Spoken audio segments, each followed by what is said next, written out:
चलिए अपने आत्मा के ज्ञान और ध्यान की ओर।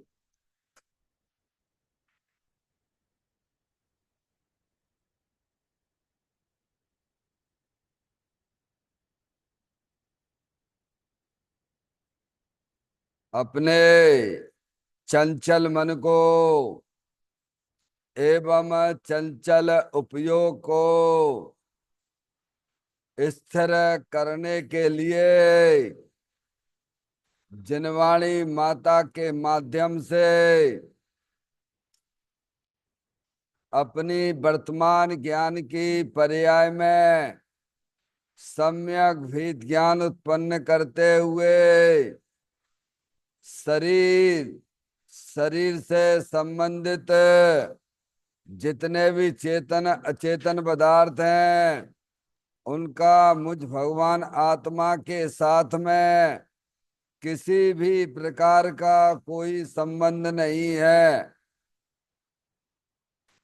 इस प्रकार समस्त पर पदार्थों में अपने संबंध की वृत्ति को छोड़ते हुए अंदर में जो अखंड ज्ञान ज्योति स्वरूप भगवान आत्मा है उसमें ही वर्तमान पर्याय का संबंध जोड़ते हुए कि मेरा यह भगवान आत्मा सदा काल शरीर आदि पर पदार्थों से भिन्न एकमात्र अखंड ज्ञान ज्योति स्वरूप है।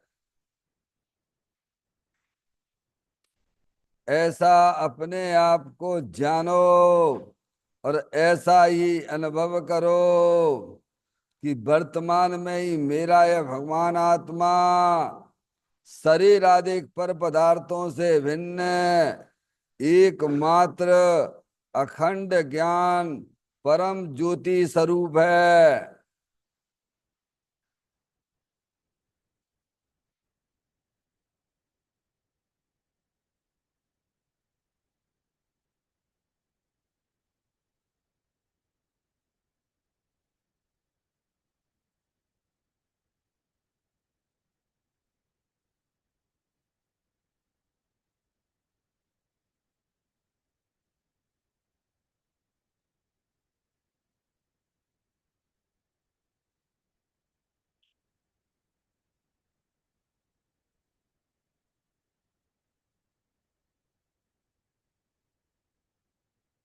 इसी प्रकार से संसार अवस्था में आत्मा की पर्याय में जो विविध प्रकार के पुण्य पाप के परिणाम दिखाई देते हैं वे समस्त परिणाम पर द्रव्यों की लक्ष्य से होने वाले भाव हैं। वे हमारे आत्मा का स्वभाव नहीं है। ऐसे समस्त रागादिक परिणामों में एकत्व बुद्धि, ममत्व बुद्धि, कर्तृत्व बुद्धि, भोक्तत्व बुद्धि तथा उन रागादिक परिणामों की ज्ञाता बुद्धि को भी छोड़ते हुए अंदर में जो अखंड ज्ञान ज्योति स्वरूप भगवान आत्मा है जो कि सदा काल शरीर रागादिक से भिन्न एकमात्र पूर्ण निराकुलता स्वरूप वाला है। ऐसा अपने आप को जानो और ऐसा ही अनुभव करो कि वर्तमान में ही मेरा यह भगवान आत्मा शरीर रागादिक पूर्ण वीतराग आनंद स्वरूप है।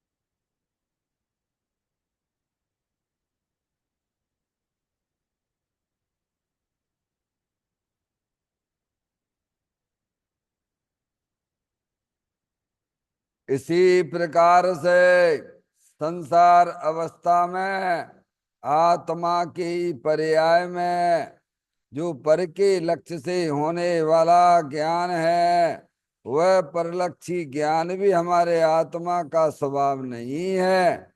वह तो इंद्रिय जनित ज्ञान है। इस प्रकार शरीर रागादि और परलक्षी ज्ञान के पर्यायों से भी रहित मैं तो एकमात्र अखंड ज्ञान ज्योति स्वरूप भगवान आत्मा हूं, ऐसा अपने आप को जानो और ऐसा ही अनुभव करो कि वर्तमान में ही मेरा यह भगवान आत्मा शरीर रागादि और खंड खंड ज्ञान के पर्यायों से भी भिन्न है। मैं तो एकमात्र अखंड ज्ञान परम ज्योति स्वरूप हूँ।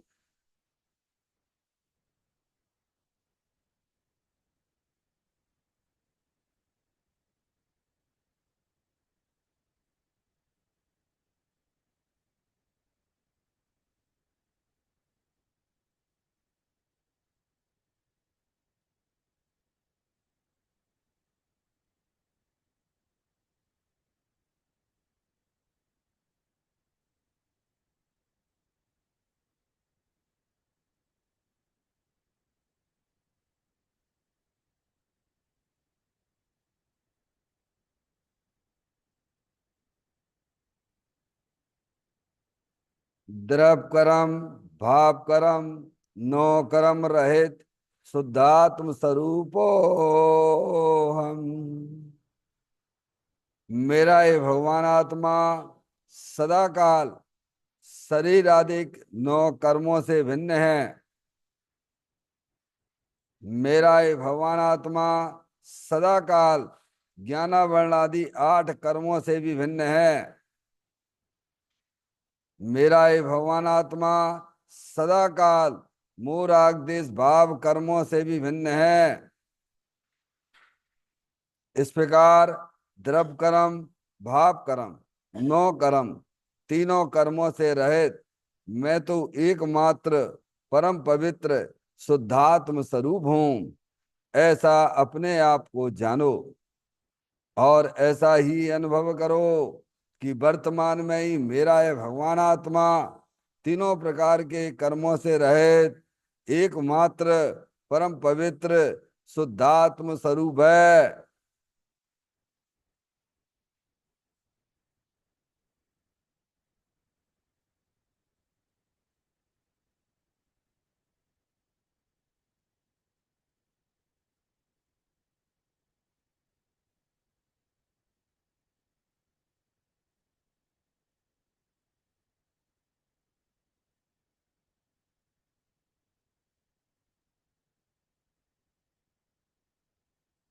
ओम नमः सिद्धेभ्य।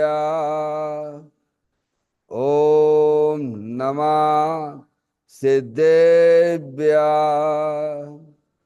ओम नमः सिद्धेभ्य। चिंतामणि सम स्वयं का चैतन्य तत्व महान है। निज का करूं मैं चिंतवन, निज का करूं श्रद्धान में। सोदा तुम्हारी देव है जो गुण अनंत निधान है। मैं स्वानुभव में देख लूं आत्मा स्वयं भगवान है। मैं स्वानुभव में देख लूं आत्मा स्वयं भगवान है। लिम्मण जान परेठिया कम कलंक डेवी अपालदौ जैन परू ते परम पड़वेवी। सब कर्म मल्लिका नाश करवरो प्राप्त कर निज आत्मा। जो लीन निर्मल ध्यान में नम कर निकल परमात्मा। सब नाश कर घन गाति अरवरे अंत पद को पालिया। कर नमन उन जिन देव को यह काव्य पथ अपना लिया।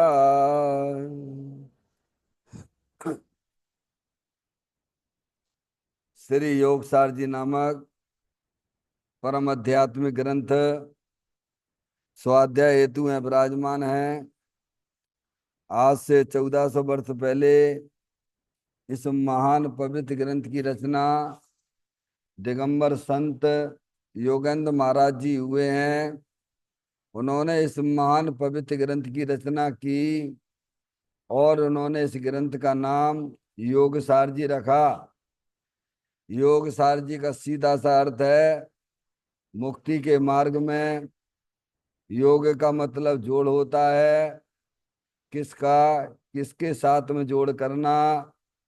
तो अरिहंत परमात्मा कहते हैं कि अपनी वर्तमान सुत ज्ञान की पर्याय का अंदर में जो अपना त्रिकालिक ध्रुव भगवान आत्मा जो सदा काल द्रव्य कर्म भाव कर्म नौ कर्म से रहित एकमात्र अखंड ज्ञान ज्योति स्वरूप है, ऐसे गायक प्रभु परमात्मा के साथ में अपनी वर्तमान सुत ज्ञान की पर्याय का संबंध जोड़ने का नाम योग है, जिसे शास्त्रीय भाषा में सम्यक दर्शन सम्यक ज्ञान भी कहते हैं। और उस चैतन्य भगवान आत्मा में ही अपनी वर्तमान पर्याय को मग्न कराना, लीन करना, स्थिर करना, उसे सार कहते हैं, यानी सम्यक चारित्र कहते हैं। तो योग सार क्या हो गया?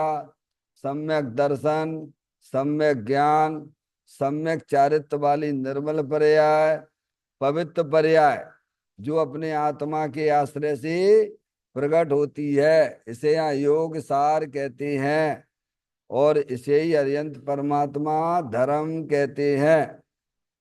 देखिएगा, योग सार ग्रंथ के माध्यम से हम और आप यहाँ पर 58 नंबर 58 नंबर की गाथा का स्वाध्याय चल रहा है, जिसमें दिगंबर संत हमें यह समझाना चाहते हैं कि मोक्ष का बीज क्या है। क्या मोक्ष समझते हो?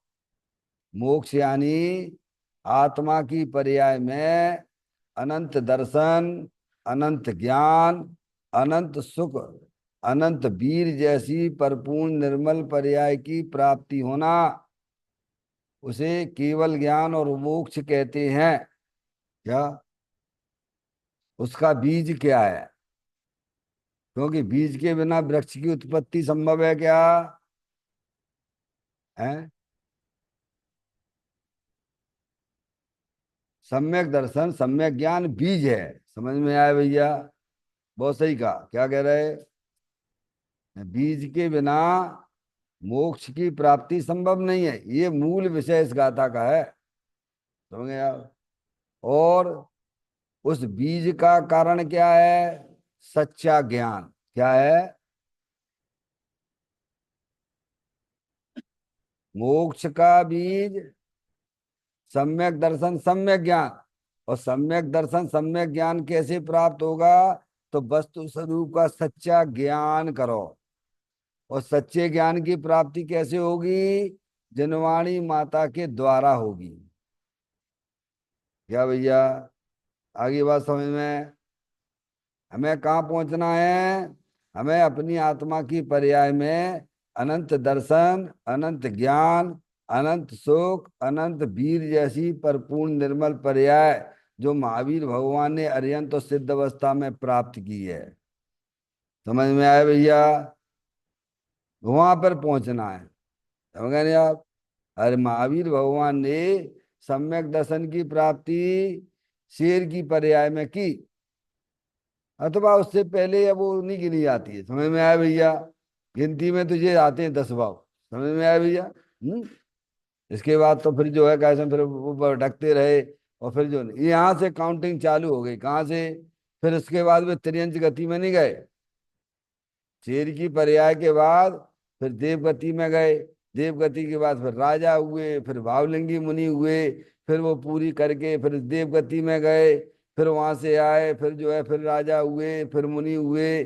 और फिर जो है फिर कायदम देवगति में गए। जो बस यहीं पर रहे, कहाँ रहे? बस। समझ गए आप? बस ये इसीलिए काउंटिंग उनकी यहाँ से शेर की पर्याय से हो गई है?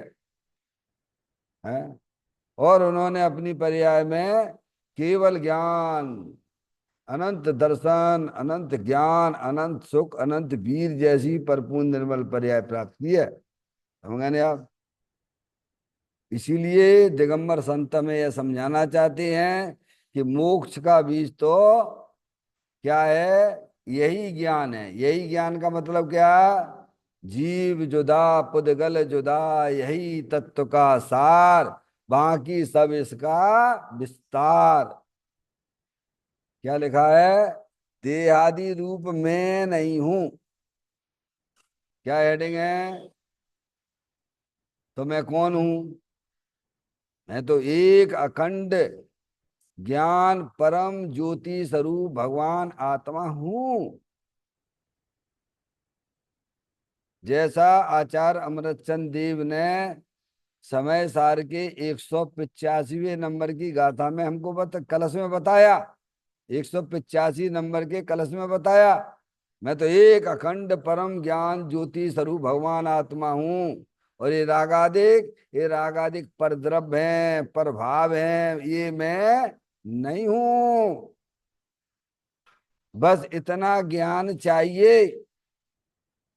ये ज्ञान बिल्कुल सच्चा होना चाहिए। समझ में आया भैया? अपने आप को आत्मा रूप स्वीकार करता हुआ होना चाहिए। बहुत सारा जनवाणी माता से आपने ज्ञान कर लिया, जैसे लौकिक में लोग कर लेते नहीं, इंजीनियरिंग का है, डॉक्टर की का है, सीए का है बहुत सारी डिग्रियां ले लेते नहीं। समझ में आया भैया? ऐसे ही हम जो है जनवाणी माता के द्वारा सत्य वस्तु स्वरूप का ज्ञान भी ज्ञान में रख लें, लेकिन अपने आप को मनुष्य देखें, शरीर रूप से देखें, वो तुम्हारा सब ज्ञान बेकार। क्या कह रहे हैं? तो फिर नहीं करना, करना तो, क्योंकि इस सच्चे ज्ञान के द्वारा ही वास्तव में सम्यक दर्शन, सम्यक ज्ञान की प्राप्ति होती है। जनवाणी माता के द्वारा ज्ञान तो करना। तो भेद ज्ञान की बात है, कौन बताएगा? जिन्होंने अपने आत्मा को जाना होगा, तुम्हें वे ही बता सकते हैं। इसी के द्वारा उत्पत्ति होगी, तुम्हारी लौकिक पढ़ाई से थोड़ी हो जाएगी। वहां में तो भुलाने की बातें हैं, काय की बातें हैं? लौकिक पढ़ाई में तो अपने आत्मा को भुलाने की बात है। हाँ, तो सब अज्ञानी जीव है। समझे नहीं आप? यहाँ है ज्ञानी जीव, वे कहते हैं बस इतना ज्ञान होना चाहिए। देखो, ऐसा ज्ञान जो है ना, दे आदिक मैं नहीं हूं, ऐसा ज्ञान असंख्यात असंख्यात त्रियंच गति के जीवों को है। ऐसा ज्ञान नरक में रहने वाले असंख्यात नारकी जीवों को भी है। सब सम्यक दृष्टि हैं। त्रियंच गति में तो देशवृत्ति तक भी है, भले उन्हें इतना ज्ञान नहीं है। समझ गए आप? तुम्हारे कल्याण योग का नहीं है त्रियंच गति वालों को, वो इतना ही है बस कदम। कितना? दे आदिक मैं नहीं हूं, मैं तो चेतनेश्वर भगवान आत्मा हूं। गाड़ी आके कहाँ रुक गई? शास्त्र ज्ञान से गाड़ी कहाँ रुकना चाहिए? अपने आप को आत्मा रूप जानना चाहिए, अपने आप को आत्मा रूप मानना चाहिए, और अपने आप को आत्मा रूप अनुभव करना चाहिए। तो वह ज्ञान, यही ज्ञान मोक्ष का बीज है। कौन सा ज्ञान? अगर हमें अपनी आत्मा में अनंत दर्शन, अनंत ज्ञान, अनंत सुख, अनंत वीर जैसी परिपूर्ण निर्मल पर्याय पर्याय तो है आपके पास में। पर्याय के बिना कोई द्रव होता नहीं है दुनिया में। तो अभी हमारे पास में पर्याय में कौन सा क्या चल रहा है? द्रव्य तो हो तुम सब, हम चेतनेश्वर भगवान आत्मा ही हैं। और पर्याय भी है, तो पर्याय में भी क्या लफड़ा लफड़ा चल रहा है? अरे जगत में, दुनिया में पर्याय के बिना कोई द्रव्य किसी ने देखा है क्या? या द्रव्य के बिना पर्याय होती हो ऐसा कोई द्रव्य है क्या? माधुरी, निर्णय पक्का है ना? तो तुम कौन से द्रव्य हो? पाप नहीं लगेगा मंदिर में बोलोगे जोरदारी से तो? समझ में आया भैया? पुण्य लगेगा, क्योंकि आप अरिहंत परमात्मा की बात को स्वीकार किया है आपने। तो आपको पुण्य बनेगा, और आत्मा की दृष्टि हो जाएगी तो धर्म भी हो जाएगा। समझ में आती है बात भैया? हम्म। तो जब मैं चेतनेश्वर भगवान आत्मा द्रव्य हूं, तो हमारी पर्याय में वर्तमान में क्या चल रहा है इसका भी पता लगाने के नहीं लगाने? या तो कह दो पर्याय नहीं है। ये तुम कह सकते हो, तुम में ताकत है क्या? बोलो भैया। तो तुमने पर्याय समझिए ही नहीं, पर्याय किसे कहते हैं? माता जी, पर्याय है कि नहीं है? अभी हमारी पर्याय में कुछ लफड़ा झफड़ा चल रहा हुआ कि नहीं चल रहा हुआ है? क्या चल रहा है? हाँ बहुत बढ़िया, बहुत ऐसे बोला करो, है नहीं? हाँ बहुत सुंदर बात, बहुत सुंदर बात बोली आपने। अभी हमारी पर्याय में और अरिहंत भगवान की पर्याय अथवा सिद्ध परमात्मा की पर्याय को जब हम मिलाते हैं, तो हमारी पर्याय में अभी मोह राग द्वेष चल रहा है। क्या चल रहा है? अरिहंत परमात्मा के पास में भी पर्याय तो है, सिद्ध परमात्मा के पास पर्याय तो है, पर उनकी पर्याय में अनंत दर्शन, अनंत ज्ञान, अनंत सुख, अनंत वीर जैसी परिपूर्ण निर्मल पर्याय चल रही है। मूल आदेश है कि अरिहंत तो सिद्ध परमात्मा की पर्याय में है। बोलो है क्या? अपनी पर्याय में है। तो वो पर्याय तुम्हें हटाने हैं कि नहीं हटाने हैं? मूराग देश तो संसार का कारण है। मूराग देश किसे कहना? परद्रव को अपना जानना, परद्रव को अपना मानना, और परद्रव का लक्ष्य करके राग द्वेष करते रहना। क्या ये चीज अच्छी है, ये चीज बुरी है? अरे जगत में कोई अच्छी बुरी चीज है क्या? जिसे तुम अच्छी कहते हो, सामने वाला उसे बुरा कहता है। कोई तुम जिसे तुम बुरा कहते हो, उसे सामने वाला अच्छा कहता है। तो जगत में कोई पदार्थ अच्छा बुरा है क्या? है? है क्या? अब उनका लक्ष्य करके करते हो, मूल में ही भूल चल रही है। तो ये गलती किसके कारण से हो रही है? ये कर्म करा रहे क्या? परद्रव कराता है क्या? आपने मेरे को यहाँ पर बहुत गंदा गंदा बोला। क्या बोला? बहुत गंदा गंदा बोला। तो हमारी पर्याय में दुख रूपी पर्याय हो गई। कौन सी हो गई? ये पॉसिबल है क्या? बोलो, पॉसिबल है क्या? जो इस बात को नहीं समझता है वो मूर्ख है, एक नंबर का छठा छठाया। आपके गंदे बोलने से हमारी पर्याय में कुछ भी नहीं होता है। पर द्रव पर्याय में अकिंचित कर है। ये कर्म के कारण से नहीं हो रहा है, ये स्वयं ही अज्ञानता से हो रहा है। कहाँ से हो रहा है? अज्ञान विधाता है इनका, निश्चित चैतन्य विरोधी है। ये अज्ञानता ज्ञानियों ने दूर की है। ज्ञानी जानते हैं हमारी पर्याय में जो भी रागादिक परिणतियां हैं वह परद्रव नो कर्म के कारण से नहीं है। हमारी पर्याय में जो रागादिक परिणतियां हैं वे कर्म के कारण से भी नहीं है। वो मेरी भूल से है, मेरी जो है कमजोरी से है। क्या है? कैसे है? ज्ञानी जानते हैं मेरी भूल क्या है। मैं तो शरीर को अपना माने बैठा हुआ हूं, मैं हूं तो चेतनेश्वर भगवान आत्मा। तुम अपने आप को चेतनेश्वर भगवान आत्मा, भले ही आत्मा का अनुभव ना हो, स्वीकार करोगे तो तुम पुण्य बन जाएगा। क्योंकि आपने देव शास्त्र गुरु की आज्ञा में आके ये बात स्वीकार करी है। भले ही सम्यक दर्शन नहीं हो, घबराना मत। सम्यक दर्शन भी उन्हीं को होता है जो अपने आप को आत्मा रूप स्वीकार करेंगे, भले ही विकल्प में भी। समझ में आए भैया? हम्म। हाँ। तो इस गाथा में मूल विषय जो है, मोक्ष का बीज क्या है ये बात बताएगी। बस इतना सा ज्ञान चाहिए। कितना? कि देह आदि पर हैं। कौन सा ज्ञान? मैं तो चेतनेश्वर भगवान आत्मा हूं, इतना ही ज्ञान है।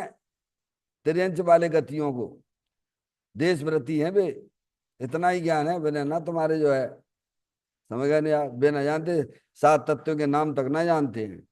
वह जानते हैं। क्या जानते हैं? बोलो भैया। ऐसा लिखा पंडित टोडरमल जी साहब ने। वे नहीं जानते सात तत्वों का नाम। वे जानते मैं तो ये शरीर है, सो मैं नहीं हूं। मैं तो एक जानने देखने वाली चेतन आत्म वस्तु हूं। और ये दुख रूपी पर्याय जो हमारी है, ये हमारा स्वरूप नहीं है। ये हमारी अज्ञानता से पैदा हो रहा है। क्या है? अज्ञानता है कि हम अपने घर में शांति से नहीं बैठ रहे। क्या कह रहे हैं? क्या अज्ञानता?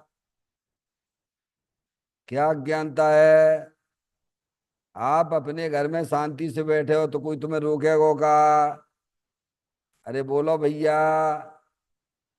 तुम नहीं बैठ रहे तो गलती कौन की है? तुमने इतना बड़ा घर बनाए लो, तो काय के लिए बनाओ है? शांति से बैठने के लिए बनाया है कि नहीं बनाया है? तुम्हें कोई रोक सकता है वहां पे क्या?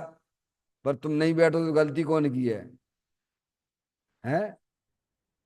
तो ऐसे ज्ञानी स्वीकार करता है मेरी गलती है। मेरी पर्याय में जो दुख रूपी पर्याय है, वो मेरी कमजोरी है, मेरी गलती है। क्योंकि मैं अपने चैतन्य रूपी घर में नहीं बैठ रहा हूं, मुझे बैठना चाहिए था। सम्यक दर्शन हुआ। ज्ञानी भी जानता है कि भाई है, कि मुझे अपने चेतन घर में आनंद लूटना चाहिए था। कौन? तुम अपने घर में खूब आनंद लूटो, तो तुम्हें कोई रोकेगा क्या? अरे जैसे जीना चाहो वैसे जियो, कौन रोकेगा तुम्हें? ऐसे ही ज्ञानी जानता है, हाँ, कि मन अंदर में जो चेतनात्म वस्तु है, मेरा उपयोग उसमें नहीं ठहर पा रहा है, मेरी गलती है। गलती स्वीकार करते हो क्या? गलती दो प्रकार की। एक तो तुम आत्मा होने पर भी अपने आप को आत्मा रूप स्वीकार नहीं कर रहे हो, पहली गलती। जो संसार का कारण है, जो अपने आप को शरीर शरीर आदि से संबंधित जानता है, मानता है, ये पहले नंबर का मिथ्यात है। फिर ये वाली गलती तो ज्ञानियों से निकल जाती है। फिर रह जाती है स्थिरता चारित्र संबंधित। कौन सी? सम्य दृष्टि जीव हो, देशव्रती जीव हो, मुनराज हो, उनकी पर्याय में भी अभी जो है ये राग आदि परिणतियां चलती हैं, वे जानते हैं। समझे ना? तो वे अपने उपयोग को बस अंतर्मुख होके, अरियंत भगवान है कैसे बने पर्याय में भगवान? बोलो भैया। अरियंत भगवान है अथवा सिद्ध परमात्मा है, वो किस रास्ते पे चले तो उनकी पर्याय में अनंत दर्शन, अनंत ज्ञान, अनंत सुख, अनंत वीर की प्राप्ति? बोलो भैया। हैं? कौन से रास्ते पे चले वे? मोक्ष मार्ग की चले। तो मोक्ष मार्ग की पर्याय सम्य दर्शन ज्ञान चारित्राणी मोक्ष मार्गा, वो कैसे प्रकट भई उनकी पर्याय में? निस्वभाव साधन के द्वारा। कौन सा साधन अपनाया? और हमें भी पर्याय में क्या करना है? ये विभाव रूपी पर्याय, दुख रूपी पर्यायों का करना है अभाव। कौन सी पर्याय लाना है तुम्हें? कौन सी पर्याय के साथ में रहना चाहते हो? पर्याय दो प्रकार की होती हैं। एक जो है विभाव रूप पर्याय होती है मोह राग द्वेष की, और एक होती है सम्यक दर्शन ज्ञान चारित्र वाली निर्मल पर्याय होती है। तो तुम कौन सी पर्याय अपनी आत्मा के साथ रखना चाहते हो? हैं? अनादि काल से तुम्हारी हमारी आत्मा में मोह राग देश रूपी पर्याय चल रही है, दुख रूपी पर्याय चल रही है। तुम उसे रखना चाहते हो क्या? कोई गंदगी में बैठना पसंद करता है क्या? अनादि काल से हम गंदगी में ही बैठे हुए हैं क्या? हम्म? इसका इलाज करो। ये काम करना मनुष्य पर्याय में, और ये नहीं किया तो तुमने कुछ नहीं किया। समझ में आया? देखो गाथा में क्या कहते हैं। यही ज्ञान, कौन सा ज्ञान? कौन सा ज्ञान? हेडिंग पढ़ो। देह आदिक रूप में नहीं हूं। देह आदि रूप में नहीं हूं। देह आदि समझ गए? शरीर, शरीर से संबंधित जितने भी चेतन अचेतन पदार्थ हैं, वे तुम हो क्या? हैं? तुम कौन हो? मैं तो चेतनेश्वर भगवान आत्मा हूं। जानने देखने वाले कब नहीं रहते हो? ऐसा कौन सा समय तुम जानने देखने वाले नहीं रहते हो? हैं? पर स्वीकार क्या करते हो अपने आप को? माता जी, स्वीकार क्या करना चाहिए? और स्वीकार कर क्या करें बैठे हो?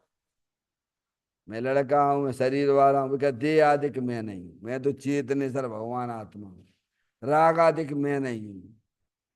समझ में? शरीर, शरीर से संबंधित जितने भी चेतन अचेतन पदार्थ, वो मैं नहीं। और अंदर में कर्मों की रचना, और अंदर में रागादिक परिणतियां, ये भी मैं नहीं हूं। देखो फोटो में, चित्र में देखिएगा। हम्म? भगवान के दर्शन करना है तो कैसे करोगे भगवान के दर्शन? भगवान के सन्मुख होके करोगे कि नहीं करोगे?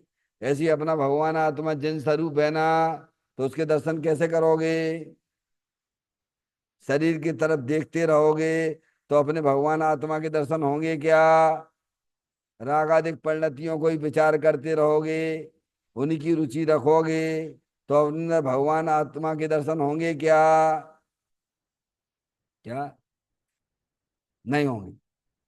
इसको देखिए, अंदर चेतन भगवान जलल ज्ञान ज्योति स्वरूप है क्या नहीं है? बोलो। ऐसा ज्ञान, कैसा ज्ञान? जिसे ग्रंथों में हर जगह लिखा हुआ है। धन कन कंचन राज सुख सबई सुलभ कर जाए, दुर्लभ है संसार में एक यथार्थ ज्ञान। यथार्थ सच्चा ज्ञान। और सच्चे ज्ञान की प्राप्ति ग्रंथों के द्वारा होती है, बीतरागी संतों के ग्रंथों के द्वारा होती है। ये लिखा है, मोक्ष का बीज है। बीज के बिना वृक्ष की उत्पत्ति संभव नहीं है। कहीं होता हो बता दुनिया में? माधुरी, कहीं देखा है कहीं? रोटी है, रोटी। गेहूं के बिना रोटी देखी तुमने कहूं? अरे बोलो। हैं? रोटी खाने, आटे की गेहूं की रोटी खाने, तो गेहूं चाहिए कि नहीं चाहिए? बोलो भैया। हैं? सोने की अंगूठी चाहिए, क्या चाहिए? तो सोना लगे कि नहीं लगे? कहूं देखा है बिना सोने की कोई सोने की अंगूठी देखी है आपने क्या? है? ऐसे मोक्ष चाहिए, सबको मोक्ष चाहिए। तो मोक्ष चाहिए तो वेद ज्ञान की ज्योति जलाने पड़े, सच्चा ज्ञान करने पड़े। समझ में आए? तब मोक्ष मिलता है, केवल बातों से ना मिलता है। हम्म? अपनी, या आपके पास में श्रद्धा भी है। श्रद्धा गुण है कि नहीं है? बोलो। आत्मा में श्रद्धा नाम का गुण है कि नहीं है? आत्मा में ज्ञान नाम का गुण है कि नहीं है? आत्मा में चारित्र नाम का गुण है कि नहीं है? ऐसे एक गुण नहीं, ऐसे अनंत गुण है। तुम तीन ही गुण पे तो ध्यान दे लो भगवान। अनंत शक्तियां भगवान ने कही है। जीवत्व शक्ति है, चित्त शक्ति है, दृष्टि शक्ति है, ज्ञान शक्ति है, प्रभु शक्ति है, विभुत शक्ति है, सरदर्शिक शक्ति है, ऐसी अनंत अनंत शक्तियों का पिंड भगवान आत्मा है। अरे तीन पे ही तो विचार कर लो भगवान। श्रद्धा ज्ञान करो, सच्चा ज्ञान करो। क्या ज्ञान करो? ज्ञान ही करना है। तुम्हें शरीर से अलग नहीं करना है। भगवान आत्मा तो शरीर से अलग ही है भगवान। तुम्हें भगवान आत्मा को कर्म से अलग नहीं करना है। कर्म से तो अलग ही है। तुम्हें भगवान आत्मा को रागादिक से अलग नहीं करना है। भगवान आत्मा तो रागादिक से भिन्न है। तो हम क्या करें? तुम सच्चा ज्ञान करो, भिन्न को भिन्न रूप से जानो। क्या करो? मानो। यही ज्ञान। कौन सा ज्ञान? कौन सा ज्ञान है? देह आदि रूप में नहीं हूं, यही ज्ञान मोक्ष का बीज है। अब देखिएगा, गाथा का पाठ करते हुए आगे और विचार करेंगे। शून्य नव सम भिन्न जाने, देय को जो आत्मा, सर्वज्ञता को प्राप्त हो वर, शीघ्र पावे आत्मा। जैसे देखो, शीघ्र मोक्ष की प्राप्ति होती है, शीघ्र। अगर तुम ईमानदारी से 1 घंटा भी अपने आत्मा को दे दो ढंग से, तो सम्यक मोक्ष मार्ग जैसी पर्याय भी प्रकट हो जाएगी, और मोक्ष मार्ग की पूर्णता भी प्रकट हो जाए, पूर्णता की भी प्राप्ति हो जाएगी। क्या कह रहे हैं? 1 घंटा भी ईमानदारी से दो अपने लिए, समझ में आए? लेकिन इस काल में अनंत दर्शन, अनंत ज्ञान, अनंत सुख, वीर जैसी परिपूर्ण निर्मल पर्याय की प्राप्ति नहीं होती है। लेकिन आगम ये कहता है कि 1 घंटे के अंदर, 1 घंटे के अंदर वह आत्मा मोक्ष मार्ग जैसी पर्याय को भी प्रकट कर सकता है, और केवल ज्ञान मोक्ष जैसी परिपूर्ण निर्मल पर्याय को भी प्राप्त कर सकता है। यहां तो लगा शीघ्र ही। भैया मकान बनाने में तो समय लगता है ना, ये गिराने में, माता जी है, गिराने में, गिराने में कितना समय लगेगा भैया? है? भले हमारा आत्मा 4 गति 84 लाख योनियों में अनंत काल से भटक रहा है। क्या कर रहा है? भटक रहा है। भटक रहा है कि नहीं भटक रहे हो? कभी मनुष्य पर्याय में, कभी देव पर्याय में, कभी त्रियंच पर्याय में, कभी नारकी पर्याय में। बस ऐसे ही कपड़ों की तरह बदलता रहता है शरीर। समझ में आया भैया? और ये भटकन कितनी देर में दूर हो जाएगी? कितनी देर में? क्षण मात्र। जैसे यहाँ अंधकार हो, यहाँ पे अंधकार हो, काफी समय से व्याप्त हो रहा है, एक चिंगारी जला दो, कितनी देर भग गओ। इसीलिए शीघ्र शब्द का भी उपयोग किया गया है। क्या कहते हैं? सर्वज्ञता को प्राप्त हो और शीघ्र पावे आत्मा। आत्मा में ऐसी शक्तियां भरी पड़ी हुई है, ऐसी शक्तियों का पिंड है भगवान आत्मा। अपनी शक्तियों को भूला हुआ है, अनादि काल से भूला हुआ है। शीघ्र शीघ्र ही पावे आत्मा, है ना? शीघ्र ही मोक्ष को प्राप्त करता है। समझ गए ना आप? इतना पावरफुल है भगवान आत्मा। समझ में आया भैया? देखिए, जैसे दृष्टांत दिया, जैसे आकाश पर पदार्थों के साथ संबंध रहते है, असंग अकेला है, वैसे ही शरीर आदि को जो आत्मा से पर जानता है, वही परम ब्रह्म स्वरूप का अनुभव करता है। वह केवल ज्ञान का प्रकाश करता है। ये चर्चा कल अपन ने पढ़ी थी। अब इसके आगे की चर्चा पे विचार करते हैं। जैसे आकाश के साथ आकाश में स्थित पदार्थों का संबंध दिखने पर भी किसी भी पदार्थ के साथ उसका संबंध नहीं, वैसे ही भगवान आत्मा के साथ शरीर, मन, वाणी, माता पिता, कुटुंब, घर, क्षेत्र, काल आदि का संयोग दिखने पर भी आत्मा का उनके साथ कुछ भी संबंध नहीं। आकाश सदा अकेला निर्लेप है, आत्मा भी सदा तीनों काल असंग और निर्लेप है। ऐसे ही आत्मा को अंतरंग में अनुभव करना वह सम्यक दर्शन है और वही मोक्ष का बीज है। देखिएगा क्या बात आ रही है, दृष्टांत दिया। जैसे आकाश, कौन सा आकाश, विशुद्धि कौन सा आकाश, ये ऊपर दिखता है, बहुत सुंदर आकाश द्रव। समझ में आया भैया? ये जो आकाश जिसे दुनिया कहती है वह तो पुद्गल की स्कंद रूप पर्याय है। क्या है? वह तो पुद्गल की स्कंद रूप पर्याय है, समझ? उस आकाश की बात नहीं है जो भगवान ने 6 द्रव बताए हैं, जीव द्रव, पुद्गल द्रव, धर्म द्रव, अधर्म द्रव, आकाश द्रव और काल द्रव। जाति अपेक्षा 6 द्रव है ना, उसे विश्व कहते हैं। उस आकाश की बात है। ये सब जो आकाश में रहती हैं देखना आप, है आकाश के साथ, आकाश के साथ आकाश में स्थित कहाँ रहती हैं पांचों द्रव? जीव द्रव है, पुद्गल द्रव है, धर्म द्रव है, अधर्म द्रव है और काल द्रव कहाँ रहते हैं? आकाश में रहते हैं। लोकाकाश, आकाश के 2 भेद कर दिए। जिसमें जीवादिक 5 द्रव्य रहते हैं उसे लोकाकाश कहते हैं। जिसमें जीवादिक 5 द्रव्य नहीं रहते हैं उसे अलोकाकाश कहते हैं। आकाश के 2 भेद हो गए, किसकी अपेक्षा से हो गए? जीवादिक की अपेक्षा से लोकाकाश और लोकाकाश। आकाश में भेद पड़ गया, समझ गया नहीं? आकाश तो एक अखंड है, अरूपी है। कहती है जैसे आकाश के साथ आकाश में स्थित, समझ गए आप? स्थित पदार्थों का संबंध दिखने पर भी क्या है? पदार्थों का संबंध, आकाश जुदी चीज है। और ये जो रहती हैं पुद्गल द्रव है, धर्म द्रव, सब अलग अलग हैं, समझ गए नहीं आप?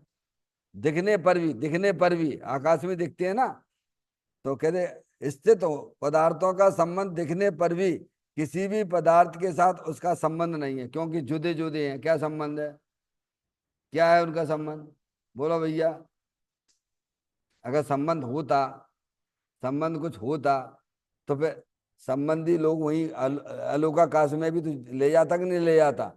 अरे आकाश का उन पदार्थों के साथ में पुद्गल आदि के साथ संबंध होता तो अलोकाकाश, तो कहता भाई साहब यहाँ भी तो आ जाओ तुम। बोल ले जाते कि नहीं ले जाता? संबंध कुछ है ही नहीं है। अरे अपने संबंधी रहते हैं, कोई इष्ट जो है वे ले जाते कि नहीं ले जाते हैं? हैं? शादी ब्याह में कौन को ले जाते हैं? जो संबंध माने भी नहीं तो ले जाते हैं ना। यार वो नहीं ले जा रहा है, इसका मतलब यही है ना कि उसके दालों का आकाश, समझ गए नहीं? आकाश जुदी चीज है। वो दिखने पर भी दिखते हैं, दिखने की अपेक्षा से कह दिया। तुम कहाँ रहते हो? बोलो भैया, कहाँ रहते हो? तो कोई हम तो आकाश में रहती हैं। कहाँ रहती हैं? क्या कहोगे? आकाश में रहते हो? नहीं नहीं नहीं, हम तो शरीर में रहती हैं। क्या कहोगे? शरीर का संबंध देखा ना, तो शरीर में रहती है। आत्मा कहाँ रहता है? बोलो भैया। अरे बोलो भैया, कहाँ रहता है आत्मा? शरीर में रहता है, पर दिखता तो है। दिखने की अपेक्षा से कह देती हैं, पर आत्मा तो अपने असंख्यात प्रदेश में रहता है। ये बात 100% है कि नहीं? 100। बोलो भैया। आत्मा अपने असंख्यात प्रदेश में रहता है कि शरीर में रहता है? शरीर कहाँ रहता है? मंदिर में। मंदिर कहाँ रहता है? आकाश में। क्या कितनी, ये सब व्यवहारिक बातें हैं, समझ गए नहीं आप? सब जुदे जुदे हैं। अब आप कहो कि साहब आप जो है इस पे बैठे हुए, कहाँ बैठे हैं हम? बोलो कहाँ बैठे हैं? देखो चटाई, पहले तो शरीर, शरीर यहाँ चटाई के ऊपर है, और ये जाके ऊपर है टेबल, और ये जो है जमीन है, और जमीन जो है कैसा में वो धरती, और धरती का शेषनाग, और शेषनाग कहाँ? चले आप, तो ये क्या हो जाएगा? ये दोष है, ऐसा है नहीं है। और भिन्न भिन्न देखो तो चटाई चटाई में है, शरीर शरीर में है, कर्म कर्म में है, राग राग में है। मैं तो चेतनेश्वर भगवान आत्मा हूँ। क्या? पर ये कहा क्यों गा? वो संबंध दिखता है इसीलिए कह देती हैं, तुम वैसा मान मत लेना। आगे बात समझ में है? व्यवहार के कथन को छाती से मत लगा लेना। लो भैया, अपन ट्रेन से उतरे, इंदौर आ गया। इंदौर आ गया, आएगा इंदौर। संवेद शेखर जी आ गया, आ गया संवेद शेखर जी। संवेद शेखर जी आता क्या? संवेद शेखर जी संवेद शेखर जी में, संवेद शेखर जी कहाँ आएगा भैया?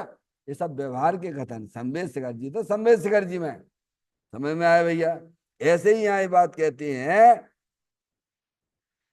कि जैसे आकाश के साथ आकाश में स्थित पदार्थों का संबंध दिखने पर भी किसी भी पदार्थ के साथ उसका संबंध नहीं, क्योंकि सब अपने अपने आधार से रह रहे हैं। समझ में आया भैया? कहते हैं वो व्यवहार की भाषा है, समझ में आएगी। अब वैसे ही देखो भैया, ये बहुत मुश्किल से तत्व मिला है, समझ, इसको अच्छी तरह से समझ लेना, नहीं भटकन ही भटकन है। जितने मनुष्य पर्याय के हमारे पास समय है सच्चे ज्ञान में लगाना, उसका ज्ञान करना, उसका श्रद्धान करना, इतना ही तो काम करना है तुम्हें। फिर चारित्र तो आ जाएगा, तुम उसकी चिंता ना करना। वैसे ही देखना, वैसे ही भगवान आत्मा के साथ किसकी बात चल रही है? अरिहंत भगवान की बात है कि सिद्ध परमात्मा की आत्मा की बात है? हैं? सिद्ध परमात्मा के तो शरीर ही नहीं है। क्या? किनकी बात है? सब संसारी जीवों की बात है, हमारी बात है। हम संसारी जीव हैं। ये अरिहंत तो सिद्ध परमात्मा की बात भी नहीं। भगवान कह के ऐसा लगता भाई भगवान, अरे भैया तुम भगवान हो। क्यों? अरिहंत भगवान कह रहे तुम भगवान हो, नहीं तो भगवान तुम ही भगवान हो। क्या मूर्खता ही चल रही है। वे कह रहे हैं कि तुम भगवान हो, और हम क्या कह रहे हैं? नहीं आई समझ में? अपनी बात है। भगवान आत्मा के साथ, अब देखिए शरीर, ठीक है, मन वाणी, मन विचार, मन है ना, आठ पंखड़ी वाला मन, वाणी बोलने की ये भाषा, वाणी, माता पिता, ये हमारे माता हैं। तुम किनके लड़के हो, किनके पिता हो? क्या है समझ में? पूछते नहीं? आज समझ में? माता पिता, शरीर के कौन के? तुम्हारे हैं का? कौन के हैं? माता पिता कौन के हैं? तुम्हारे हैं? कौन के? पर व्यवहार में क्या चल रहा है? क्या करें? यही है। तो माता पिता, फिर उन्होंने कहा कुटुंब घर, लड़का लड़की, क्षेत्र काल आदि का संयोग दिखने पर भी दिखता है। क्या दिखता है ना? आत्मा का शरीर है, शरीर के साथ ये इनके मम्मी पापा हैं, क्या है, ये इनकी लड़की है, समझ में आया? ये बच्चे हैं इनके, ये मकान है इनका, दिखता है ना, संयोग दिखता है ना। अब देखना, आदि का संयोग दिखने पर भी आत्मा का, कौन का? तुम कौन हो? अरे भैया कौन हो? आत्मा का उनके साथ कुछ भी संबंध नहीं है। तो हम क्या कर रहे हैं? हैं? संबंध माने बैठे हैं। क्या कह रहे हैं? हमने कहा नहीं, एक बार बताया नहीं आपको, जब नियम सार जी चल रहा था भोपाल में, तो 22 साल की बच्ची बैठी थी, उसकी मम्मी भी बैठी थी। तो उसमें तो ये आया कि भाई ये जो है स्त्री पुत्र दुकान मकान है, ये सब जो परिवार मिला है, सब जो है ठगों की टोली है। माता पिता, ये परिवार सब ठगों की टोली है। तो 22 साल की बच्ची माँ को पकड़ लिया माने टाइट, और टाइट पकड़ के रोने भी लग गई। ये हमारी माँ को तुम जो है ठगों की टोली क्यों कह रहे हो? हम कहाँ कह रहे हैं, आचार्य भगवंत कह रहे हैं कि तुम्हारे ज्ञान को भी हर रहे हैं, तुम्हारे दर्शन को भी हर रहे हैं, तुम्हारे चारित्र को भी हर रहे हैं, और क्या है? समझ में आया भैया? निरंतर लगाए रहते, तुम्हें विषय भोगों में लगाए रहते, बेटा जे कर ले, जे कर ले, जे कर ले, जे कर ले, तो तुम्हारे ज्ञान का हरण कर रहा है कि नहीं कर रहा है? बोलो, ठगों की टोली है कि नहीं? बोलो, अरे बोलो। जो माता पिता अपने बच्चों को वस्तु स्वरूप समझने में लगाते हैं वे इनके हितकारी हैं, और जो माता पिता बच्चों को हैं विषय भोगों की तरफ दौड़ाते हैं वे इनके दुश्मन हैं। क्योंकि वह दुश्मन क्यों है? क्योंकि वह बच्चा विषय भोगेगा तो कहाँ जाएगा? बोलो भैया, नरक में जाएगा, त्रियंच गति में जाएगा। तो तुम अपने बच्चों को नरक त्रियंच में देखना पसंद करोगे क्या? तो तुम उसके हितकारी हो का हितकारी हो? बोलो। इसीलिए ठगों की टोली लिखा, समझ गए आप? हैं? तो यहाँ कहते हैं कुटुंब घर क्षेत्र काल आदि का संयोग दिखने पर भी, समझ क्या कहे, दिखने पर भी, तो इनके मम्मी है, ये पापा है, लोक व्यवहार की भाषा है, ये शरीर की अपेक्षा से कह देते हैं, पर तुम तो आत्मा हो। तो दिखने पर भी आत्मा का उनके साथ कुछ भी संबंध नहीं है। अब संबंध है नहीं, हम संबंध माने बैठे हैं, क्या करें? अभी पहले मानना छोड़ो, क्या करना? बस अंदर ही अंदर श्रद्धा गुण में परिवर्तन होगा, ज्ञान में परिवर्तन हुआ तो श्रद्धा में भी परिवर्तन आएगा। क्या कह रहे हैं? जब ज्ञान तुम्हारा सच्चा होगा तो तुम्हारी श्रद्धा में भी परिवर्तन आएगा, और चारित्र जरा धीरे धीरे आएगा। क्या कह रहे हैं? मोक्ष मार्ग मिलता धीरे धीरे, पढ़ते हो कि नहीं पढ़ते हो? मोक्ष पद पाऊं धीरे धीरे, ये चारित्र का काम, समझ गए? पहले ज्ञान सच्चा करो, फिर श्रद्धा में ही परिवर्तन आया। फिर घर में कैसा भी इष्ट का वियोग हो जाए तो आपको, जैसी अज्ञानी जीवों को दुख होता है वैसा ज्ञानियों को नहीं होता है। जितना राग है उतना दुख तो होता है। राग की क्वालिटी बदल गई है। क्या कह रहे हैं भगवान? आगे बात हम, भेद ज्ञान में इतनी दम होती है। कहते हैं कुछ भी संबंध नहीं है, मेरा कोई चीज से कोई संबंध नहीं है। हम तो संबंध जबरदस्ती माने बैठे हैं क्या? ये तो छोड़ो, परिवार से संबंध, और परिवार से अलावा और भी चले जाइए अंदर बाहर, कहाँ चले जाओ? जैसे शादी कर लिया आपने, हैं, तो पत्नी से पति का संबंध हो गया, तो उनके उनके माता पिता से भी संबंध जोड़ लो, फिर उनके भी क्या कह रहे? देखो तो ये रेड मकड़ी का जाल जैसा चल रहा हो भगवान, समझ में आ रही है जे?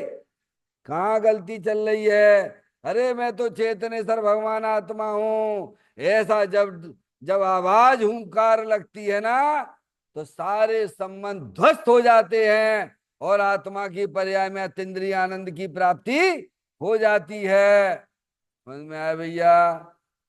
हम्म? तो कहते हैं उनके साथ कुछ भी संबंध नहीं। कैसा उदाहरण दिया? आकाश से। जैसे आकाश निरपेक्ष है, भिन्न है ना, ऐसी अपना भगवान आत्मा अरूपी अखंड ज्ञान ज्योति स्वरूप है, भिन्न है, ऐसा जानो। आकाश सदा अकेला है, कैसा है? अरे आकाश के अकेले ही है कि नहीं है? और आप, तुम और हम भगवान को सुनांगे एकाकी एकत्व लिए सब ही आते, पर मान कर रहे हो? मानते हो क्या? ज्ञान भी तुम्हारा खोटा। क्या जान रहे हो शरीर रूप से? उमा बोलते भगवान साहब एकाकी एकत्व लिए सभी आते, तन धन को साथी समझाता ये भी छोड़ चले जाते। ऐसा ज्ञान में लाओ, ऐसा श्रद्धान पक्का करो। कहते हैं आकाश सदा अकेला है, निर्लेप है। क्या है? अकेला है, अकेला है, सब अकेले अकेले हैं। सब जगत में जीव कितने बोलो भैया? कितने अनंत जीव हैं, सब अकेले अकेले है कि नहीं है? तो ये संबंध कौन ने बनाए हैं? ये अज्ञानता से बनाए बैठे। बाको फल तुम्हें 4 गति 84 लाख योनियों पर करना पड़ेगा। ये संबंध तुम यहाँ तोड़ सकते हो, अपने ज्ञान में तोड़ना है, अपने श्रद्धान में तोड़ना है। ये इसका तुम्हें अंदर में लाभ मिलेगा। क्या मिलेगा? इतना ही तो काम करने। श्रद्धा ज्ञान में परिवर्तन होगा तो चारित्र में भी परिवर्तन हुए बिना रहता नहीं है, ध्यान रखिएगा।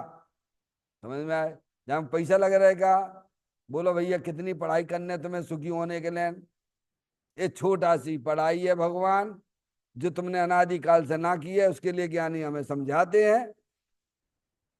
आकाश का सदा अकेला निर्लेप है, लिप्त नहीं होता है, हो जाता है लिप्त। अरे आपने, उदाहरण दे रहा हूं दूसरा, समझ गए, आकाश का देखा, ऐसे ही आपने ठंडाई बनाई, ठंडाई में आपने शक्कर डाल दी, दूध भी डाल दिया, बादाम भी घिस के डाल दिए, क्या कर दिए हैं, इलायची भी डाल ली, तो सब मिल गए कि नहीं मिल गए, बोलो। सब अलग ही अलग हैं कि नहीं है, कोई किसी से मिलता है क्या? तो ऐसे ही तो यहाँ समझने की बात है, इतना ही तो भेद ज्ञान चाहिए भगवान।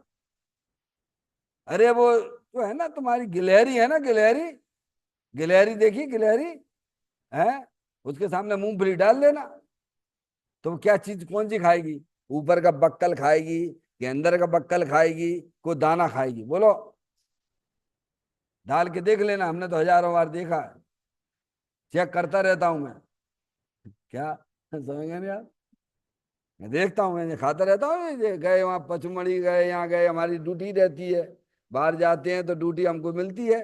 जाता हूँ तो अकेला रहता हूँ, और तो अपन कुछ खाते ही नहीं है, या तो घर का भोजन होगा वो कर लेंगे भैया, और मूंगफली उंगफली होती है वो खा लेते हैं, और क्या है, तो मूंगफली गिर गई है जमीन पे, गिलहरी आई उठा के वहां बैठ गई, वहां पे सामने आ गई है, वही तुम्हारे सामने बैठेगी, भगेगी भी नहीं, जाना कहाँ, वहीं बैठी रहेगी, और तुम देखो जरा कि कर क्या रही है, तो ऊपर का बक्कल अलग कर देगी, अलग तो था ही, ज्ञान में है समझे, और जो है अंदर का लाल वाला बक्कल वो भी अलग, और फिर क्या खाएगी वो? और हम क्या कर रहे हैं, माधुरी, क्या कर रहे हैं, छिलका खा रहे हो, शरीर रूपी छिलका खा रहे हो। ये ऐसे धर्म होगा क्या तुम्हारा? अंदर में रागादिक परिणति वाला छिलका का सेवन कर रहे हो, उसकी रुचि है तुम्हें राग की, राग की रुचि यानी छिलके की रुचि। अरे तुम तो ताकतवर वस्तु हो, अनंत शक्तियों से भरेले भगवान आत्मा हो, ऐसा निर्लेप है, ये वस्तु का स्वरूप है। आकाश सदा अकेला निर्लेप है, आत्मा भी, आत्मा क्या है, तुम भी, आत्मा क्या कि क्या कहना चाहते हैं, तुम भी सदा तीनों काल असंग और निर्लेप है, क्या कभी मिलावट होती ही नहीं है? अरे आत्मा के साथ में अनादिकाल से माता जी कर्म रह रहे हैं, कर्म रह रहे कि नहीं रह रहे हैं, तो तुम्हें कुछ तकलीफ है, तुम्हें तकलीफ किस बात की है? रहने दो, नहीं घर में तो बहुत सारे जीव रहते हैं, तो हमें जब उनसे तकलीफ नहीं है, ऐसे हमारे चेतन घर है, उसमें ये हमें मालूम है कि कर्म हमारी आत्मा में घुसते ही नहीं है, भले ही अनादिकाल से रह रहा हो, विग्रह गति में भी नहीं छोड़ता साथ, तो नहीं, कोई बात नहीं है, लेकिन मेरे अंदर थोड़ा प्रवेश करता है, ऐसा ज्ञान ध्यान रखना। तीनों काल असंग और निर्लेप है। फिर कहते हैं ऐसे आत्मा को, किसको, कौन हो भैया, अपना आत्मा ही है, ऐसे आत्मा को अंतरंग में, अंतरंग में नहीं, वो अपने परिणामों में, अंतरंग का मतलब क्या है, अंदर अपने परिणामों में, सब परिणामों में ही सुधार करना है, परिणामों में ही विकार है, ध्यान रखिएगा, परिणाम में ही विकार हुआ है, विकार जितना हुआ परिणामों में ही हुआ है, उसे सुधार ज्ञानी कर लेते हैं भव्य जी, परिणाम में ही सुधार करने हैं, तो अंतरंग में अनुभव करना, क्या करना, वर्तमान शुद्ध ज्ञान की पर्याय से ऐसा अपने आप को जानना, मैं तो शुद्ध अखंड ज्ञान ज्योति स्वरूप भगवान आत्मा हूँ, मैं लड़का नहीं, मैं लड़की नहीं, मैं स्त्री नहीं, मेरा कोई भी नहीं है, मैं तो चेतनेश्वर भगवान आत्मा हूँ, ऐसा अनुभव करना। जैसे यहाँ मंदिर में भगवान को देख के दर्शन करते हो, ऐसे अंदर चेतन भगवान आत्मा का अनुभव करना। समझ में आई भैया? ऐसे आत्मा को अंतरंग में अनुभव करना, वह सम्यक दर्शन है। सम्यक दर्शन किसे कहना? आत्म दर्शन को सम्यक दर्शन कहते हैं। सच्ची श्रद्धान का नाम सम्यक दर्शन है, और वही मोक्ष का बीज है। देखिए मोक्ष मार्ग बहुत सरल है, इसे आप ध्यान से जनवाणी माता को सुनिए, अपने मन में विचार करिए, तो जो हमारा पर के साथ संबंध चले आ रहे थे पर्याय में, वे संबंध दूर हो जाते हैं और आत्मा जो निराकुलता की तरफ बढ़ जाता है।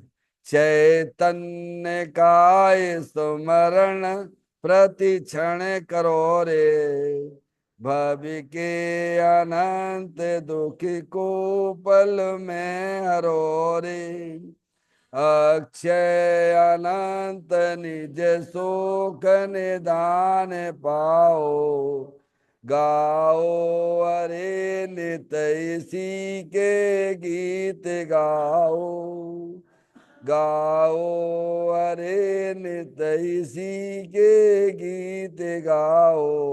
9 बार नमोकार मंत्र का स्मरण।